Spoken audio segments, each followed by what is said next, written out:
Sige, kung tama ang kalkulasyon ko, dapat malapit lang ang maalamat na bato ni Magma. Sigurado ka ba, Sonic? Matagal na tayong naghahanap at nababato na ako. Dapat nandito lang ito. Pero hindi ko maintindihan kung bakit wala dito. Alam mo ba, pagod na ako sa'yo at sa tanga mong bato. Alis na ako, kinamumuhian kita. Hindi! Wala na sa akin ng bato at nawala pa si Ami. Sandali, yun sa baba ang maalamat na bato. Pindutin mo agad ang like para makuha ko. Sa wakas, akin ka na. Anong nangyari sa akin? Nagbabago ako.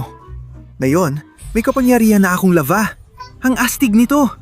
Ililigtas ko ang mundo. Tarantadong Sonic at ang Magma niya. Lukoyin ko na siya.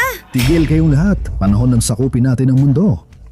Lumabas ka, Metal Sonic. Opo, boss. Pag-iiluin ko ang buong mundo at wala nang makakagawa ng kahit ano para pigilan to. Ano? Ay hindi! Ang lamig-lamig! Nagiyelo na ako! Nakakainis naman! Dumating na si Lava Sonic. Anong nangyari dito? Nagyelo ang buong syudad. Oo, pag-iiluhin ko ang buong mundo at pagkatapos ay sasakupin natin ito. Akala mo madali lang? Mag-subscribe ka para matulungan akong talunin ang robot ng yelo. Mahilig ka ba sa yelo?